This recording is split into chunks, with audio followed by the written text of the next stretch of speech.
So, I played Lara Croft Tomb Raider about a week ago, but I never got around to making a video.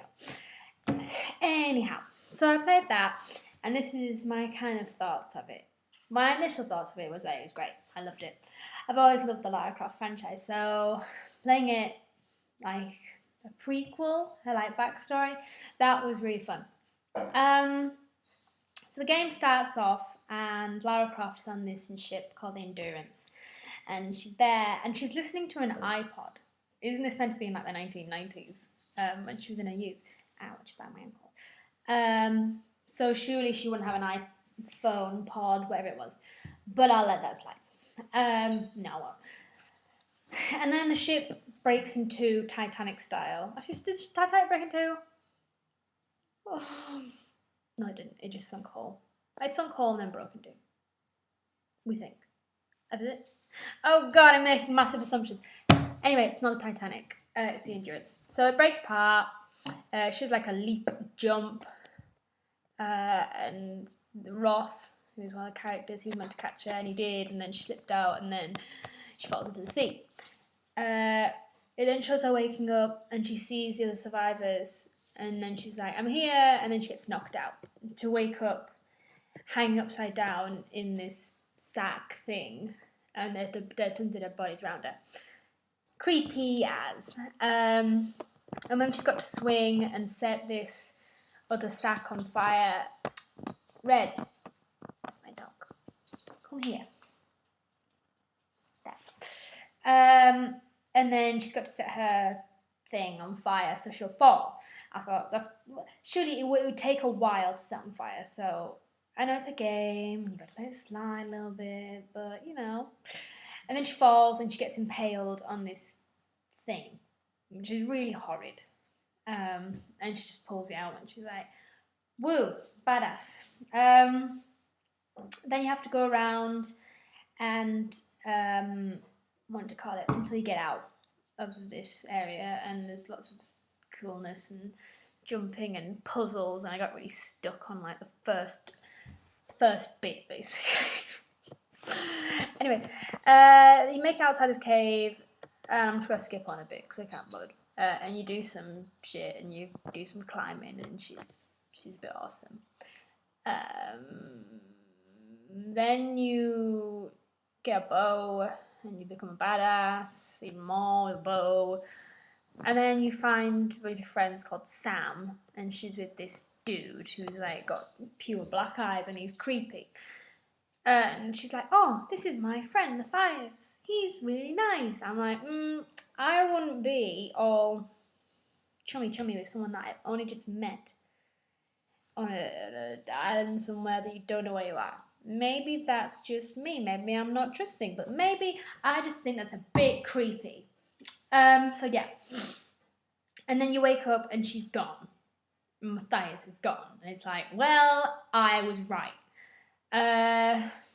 You skip on a bit.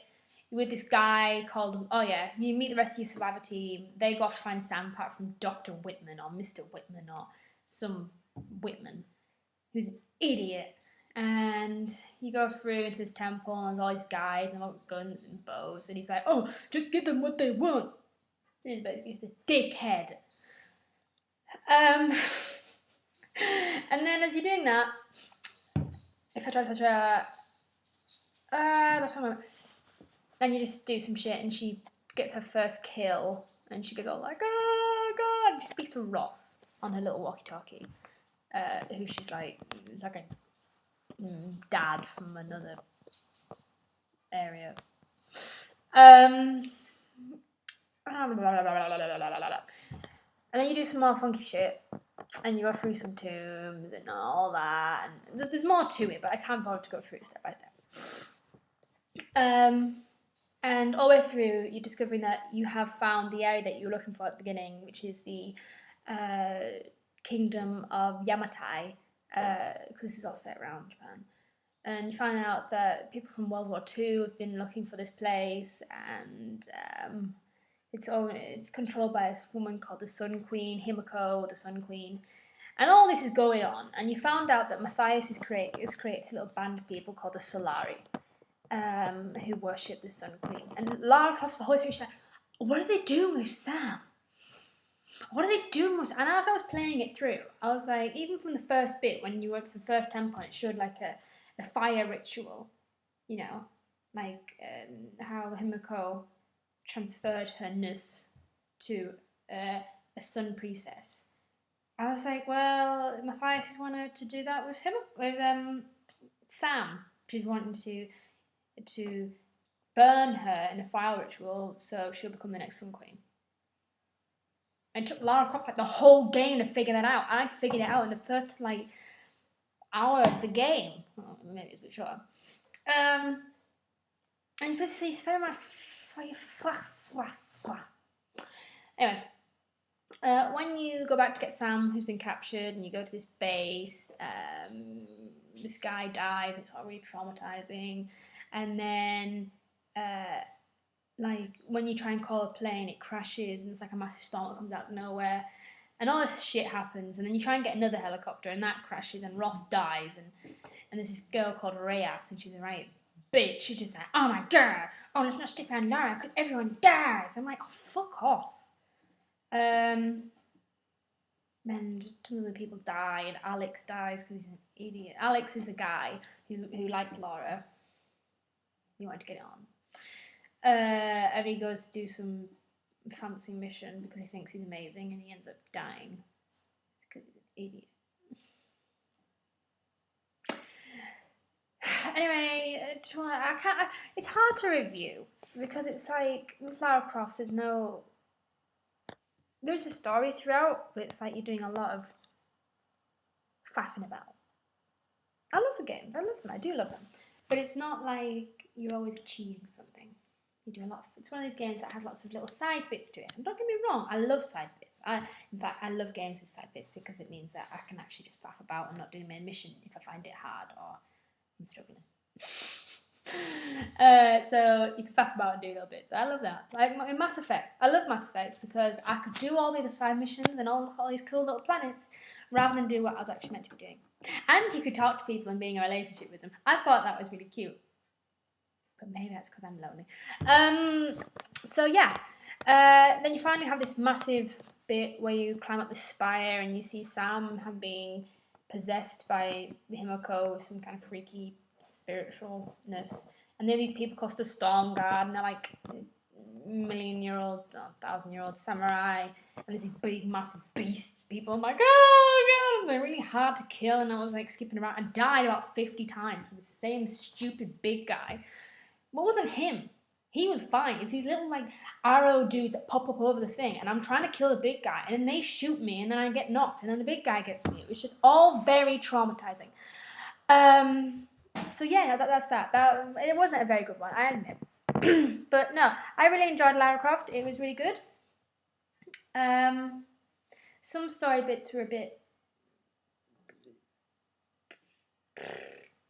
like Lara Croft gets shot, she gets impaled, she gets all this, and she's like, I'm fine. Don't get me wrong, I know if a game was based truly realistically, you die in like the first 5 seconds. But, you know, if you're gonna have all that happen to it, you've got to like expect something to happen for it. Like, if it were me, I would never have put the impaling bit in. Fair enough, I get a scratch and scraped and all that, but the impaling bit, and then she's just buying from it. And she's meant to, at one point, she's meant to break all her ribs or something. Or that's insinuate that she falls through trees and she's like hobbling for a bit, and then she can't jump or do anything. And then she sticks an arrow. I know where you get a burning arrow tip and you stick it in you. She does that, and then she's, oh, I'm fine. But I'm like, even though I know I've heard of it, but I don't know what it does. Even if you did that, I'm sure you'd be in some pain for some time. Or is it maybe I'm just really weak. Maybe that's what everyone's like. But there you go. So Lara Croft. Game-wise, I would give it a 8 out of 10 because I really enjoyed it, although some parts were a bit, I can't describe what I felt. It was like some parts I just thought, well, this is just stupid. This is just, but the graphics were amazing. One thing that really annoyed me, it was just a little thing, is when you're going through tombs and it's really dark and you have this torch that doesn't really light anything. And she just walks. Maybe it's because I like to go. I'm like, go, go, go, go, run person. I don't like faffing about walking. I like to get where I'm going. And she just like spends forever and I can't see where I'm going. And so she's walking, so it takes me forever to get through any part of this tomb. That would be a bit annoying. So I'll give it an 8 out of 10 because it's very good, but a few little bits couldn't touch enough on.